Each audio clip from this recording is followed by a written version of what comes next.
सुप्रभातम। आज की इस वीडियो में हम छंदों में सबसे पहला छंद अनुष्टुप छंद, इसके विषय में जानेंगे। अनुष्टुप का लक्षण है श्लोके षष्ठम गुरुगेयम सर्वत्र लघु पंचमम द्विचतुष्पादयोर्ह्रस्वम सप्तमम दीर्घ अन्नयो। एक बार मेरे साथ इस लक्षण को बोले। श्लोके षष्ठम गुरुगेयम सर्वत्र लघु पंचमम द्विचतुष्पादयोर्ह्रस्वम सप्तम दीर्घम अन्नयो। श्लोक की हिंदी थोड़ा जानने की कोशिश करेंगे। श्लोके मैंने श्लोक में, षष्ठ मैंने छठा अक्षर, गुरु गेयम गुरु जानना चाहिए। जो हमारा श्लोक है उसके 4 चरण होते हैं। चारों चरणों में जो छठा अक्षर है वह गुरु होना चाहिए और सर्वत्र सभी जगह पर लघु पंचम, चारों चरणों में 5वां अक्षर लघु होना चाहिए। द्विचतुष्पादयो, दूसरे और चौथे जो चरण हैं उनका 7वां जो अक्षर है ह्रस्वम, ह्रस्व होना चाहिए। और अन्य जो चरण रह गए हैं अर्थात पहला और तीसरा चरण जो रह गए हैं उनका जो 7वां अक्षर है वह लघु गुरु होना चाहिए। पहले और तीसरे का गुरु और दूसरे और चौथे का ह्रस्व होना चाहिए। एक बार हिंदी देख लेते हैं। अनुष्टुप छंद के चारों चरणों का 5वां वर्ण लघु, छठा गुरु, प्रथम और तृतीय चरण का 7वां वर्ण गुरु और द्वितीय और चतुर्थ चरण का 7वां वर्ण लघु होता है, ऐसा लक्षण में कहा गया है। उदाहरण देखेंगे।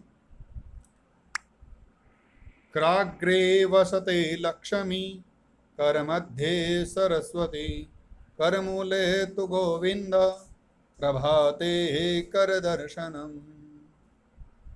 लघु के लिए आई चिन्ह का प्रयोग होता है और दीर्घ के लिए एस चिन्ह का प्रयोग होता है। 5वां अक्षर हमारे पास है स, स जो है लघु है। छठा अक्षर ते गुरु है। आगे ला जो है वो 7वां अक्षर है पहले चरण का और नियम के अनुसार वह गुरु होना चाहिए, लेकिन यहाँ ला में अ है, वो देखने में ह्रस्व दिखाई दे रहा है, लेकिन संयोग पूर्वक होने के कारण, संयोग है आगे क्ष, आधा अक्षर आ रहा है तो पहला अक्षर जो है गुरु हो जाता है छंद की दृष्टि से। इसी तरह दूसरी पंक्ति में देखेंगे। स जो है 5वां अक्षर है, र जो है छठा अक्षर है, लघु है लेकिन आधा सा परे होने के कारण दीर्घ हो जाता है और व जो है वो लघु है इसलिए आई का चिन्ह उसके ऊपर आया है। इसी तरह तीसरे चरण में देखेंगे। तू में जो ऊ है लघु है, गो दीर्घ है, वी छोटा है लेकिन अंग अनुस्वार जो है वह संयोग पूर्वक है और संयोग पूर्व होने के कारण से वी जो है दीर्घ हो गया है। ऐसे ही कर दर्शनम में रा जो है लघु है, दा जो है लघु है लेकिन रा परे होने के कारण से दीर्घ हो गया है, शा लघु है।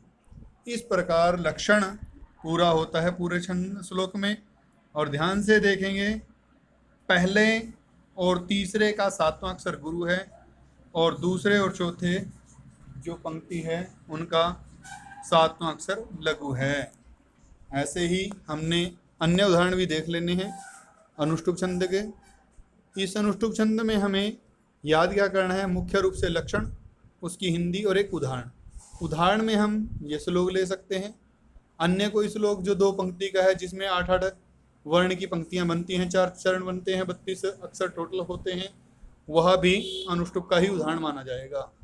इस प्रकार आज की इस वीडियो में इतना ही। जयतु संस्कृतम, जयतु भारतम, धन्यवादः।